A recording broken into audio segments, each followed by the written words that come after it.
in September, this pension committee heard vast testimony from the executive director of those funds, and he did not paint a very good picture for the future of these funds. And I'm just wondering why he's not in front of us right now to answer some additional questions. He would probably have the information that we're seeking.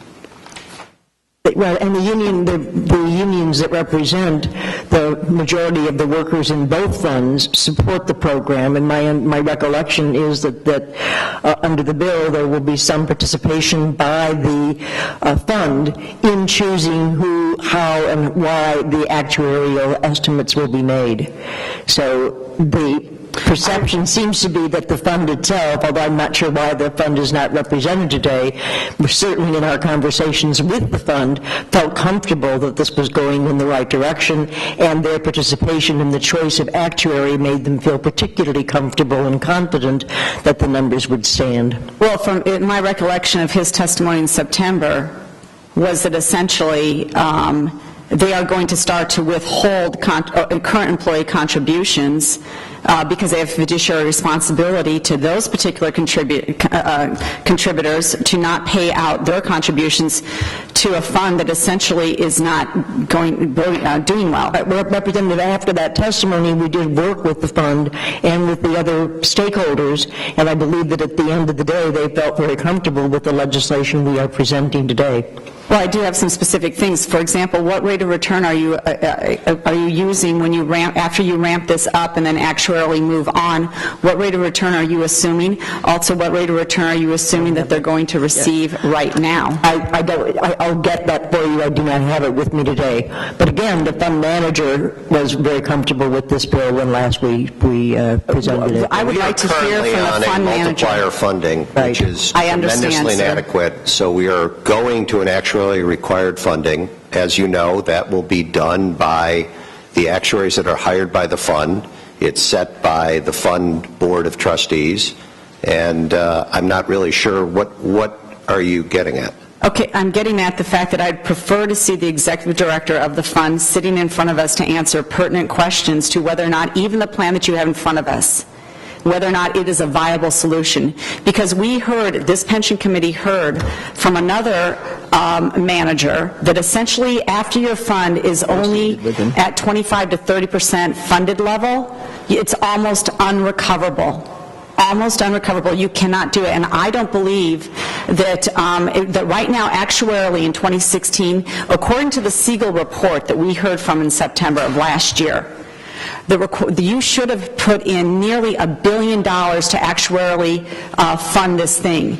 And you're talking about now in 2017 only putting in, with your ramp up, roughly $300 million. When in 2016, actuarially, you should have put in $1 billion.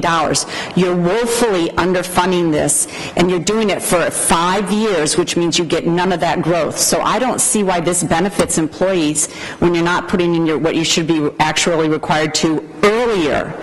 This plan doesn't really help employees. It delays that. Additionally, we would like to see a full actuarial analysis because in my recollection, and I unfortunately cannot find the document right now, which is why the executive director was here, shows that in 2028 or thereabouts, essentially the payment after you've ramped this up is nearly $1 billion. $1 billion. I know the city of Chicago taxpayers cannot afford $1 billion in 2 specific funds only for pensions. There's no way that you can pay for that.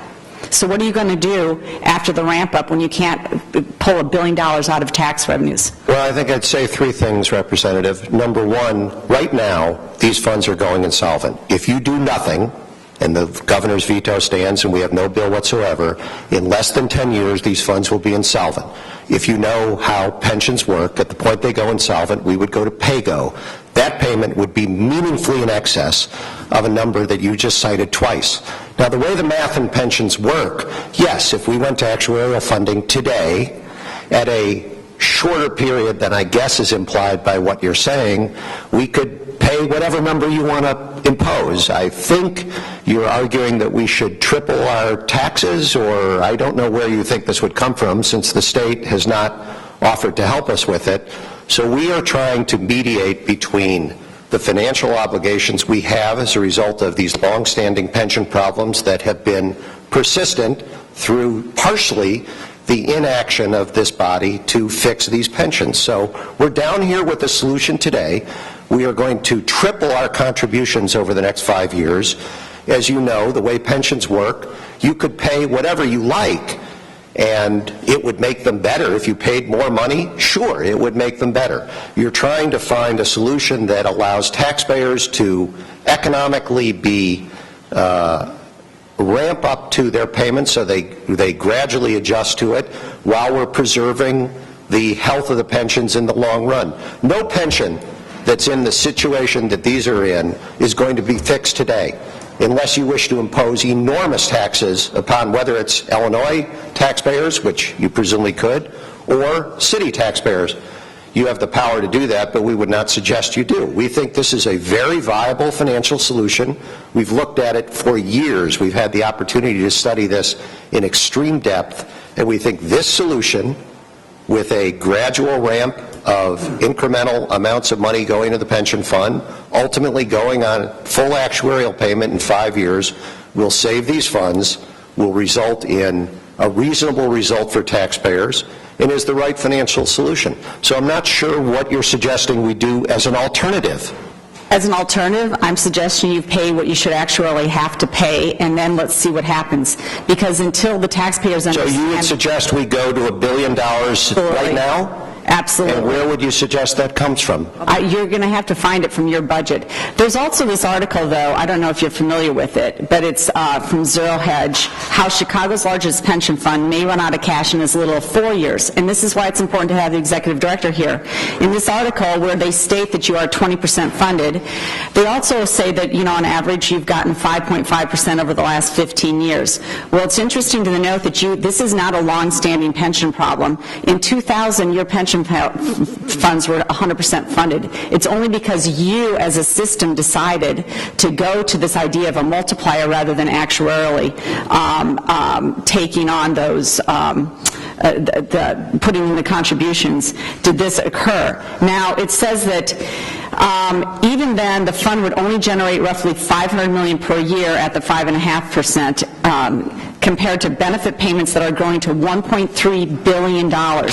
So if you don't even get that return, you're going to be paying out far more. You literally could have this fund go belly up in 4 years, not 8 or 10. And at that point, you're going to have no choice but to start paying out those pensions. But we have with us a representative from the funds, so perhaps we should hear from I would like to talk with the executive director. That's who we should have in front of us, and we should also have an actual analysis showing exactly what you're going to contribute in the future.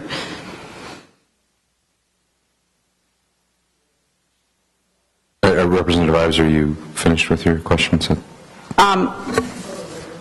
Yeah, at this point, because they're not able to answer the questions that are pertinent to this discussion. They don't have the right people in front of us, so we can't make informed decisions. Thank you. I'm sorry, I have Representative Breen yet. Do you still want to ask questions, Representative Breen? I'll be a little briefer. Thank you. But sure. My question is, do you want to hear from the representative of the fund?